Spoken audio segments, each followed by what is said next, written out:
Wika. Ano ba ang wika? Maraming kahulugan ng wika. Isa na rito ay ang gamit sa komunikasyon. Ginagamit ito para magkaintindihan. Pero, ayon kay Henry Gleason, ang wika ay sistemang balangkas na sinasalitang tunog na pinili at inayo sa pamamaraang arbitraryo ng mga taong nabibilang sa isang kultura. Ang masistemang balangkas ay ang forma o hakbang ng pambuo ng mga salita. Sinasalitang tunog naman ay ang ponema o tunog ng mga letra. Ang pamamaraang arbitraryo ay ang matalinong pamaraan ng pagbuo at pagkakahulugan ng mga salita. May 6 na katangian ng wika. Una, dinamiko o buhay. Pangalawa, malikhain at natatangi. Pangatlo, may antas o lebel, balbal, panlalawigan, pambansa at pampanitikan. Pang-4, gamit sa komunikasyon. Panlima, kabuhol ng kultura.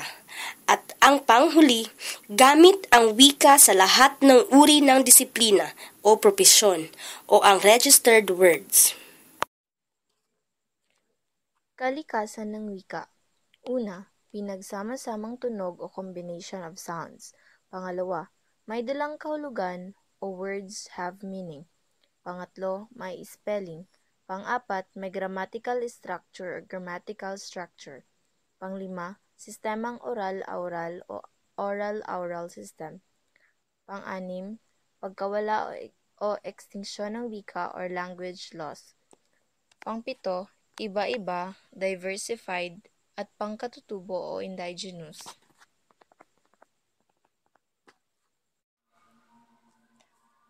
Mga pangunahing gamit ng wika.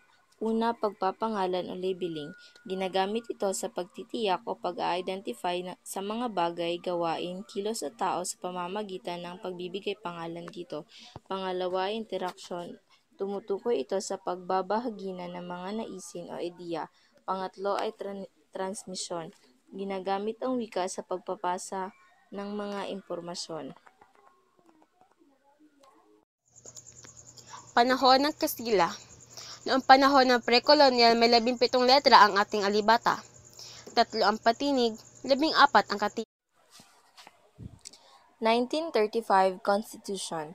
Nagsimula ang formal na paghahangad ng bansa na magkaroon ng sariling wika sa pangunguna ni President Manuel L. Quezon.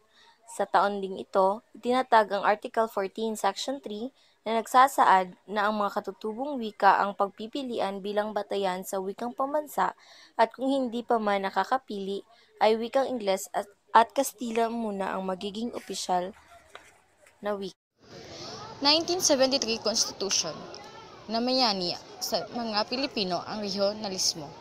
Dahil dito nagkaroon ng digmaang pangwika at nagkaroon ng 1971 Kombensyong Konstitusyonal Subcommittee sa Wikang Pambansa.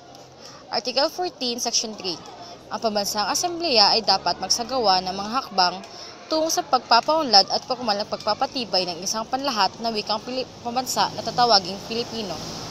Lupon ng pambansang edukasyon. Patakaran sa edukasyong bilingual. Departamento ng Edukasyon at Kultura, Order Bilang 25, Serye 1974. Implementing Guidelines for the Policy on Bilingual Education. 1987 Constitution. Revolusyon sa EDSA. Si Pangulong Cory Aquino ay pinawalang bisa ang 1973 Constitution. Filipino, kinilala bilang wikang pambansa.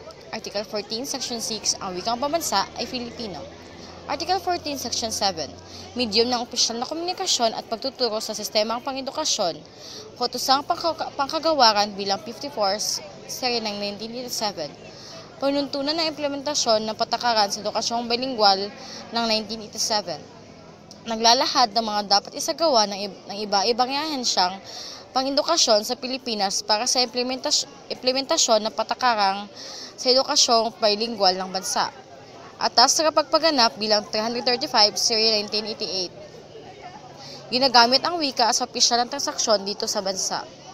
Article 14, Section 9. Pagtatag ng ahensyang pangwika, KWP noong 1991 na binago naman sa Batas Republika bilang 7104.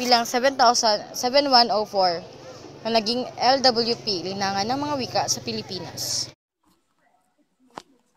Variety. Iba't ibang uri ng wika.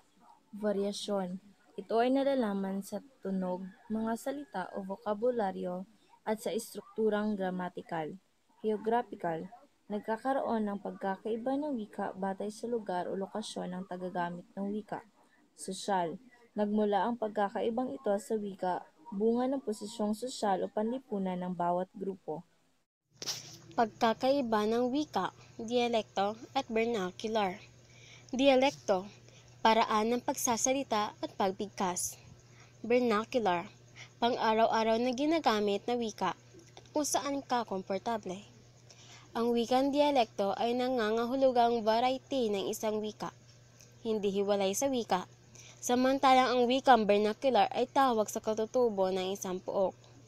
Hindi ito variety ng isang wika tulad ng dialekto, kundi isang hiwalay na wika na ginagamit sa isang lugar na hindi sentro ng gobyerno o ng kalakal.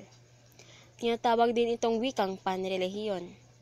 Ang wika ay isang sistemang balangkas na sinasalitang tunog na isinasaayo sa paraang arbitraryo upang magamit sa pagkikipagkomunikasyon ng mga taong nabibilang sa isang kultura.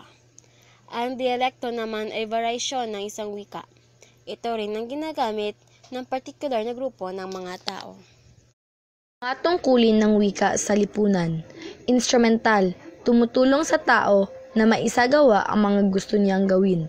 Tumutugon sa mga pangangailangan ng tao gaya ng pakikipag-ugnayan sa iba.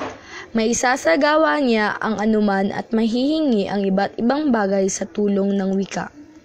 Regulatory, panghihikayat o pagkontrol ng mga nakikinig o nagbabasa. Ito ay babala. Kabilang dito ang pagbibigay ng mga patakaran o policy at mga gabay o panuntunan.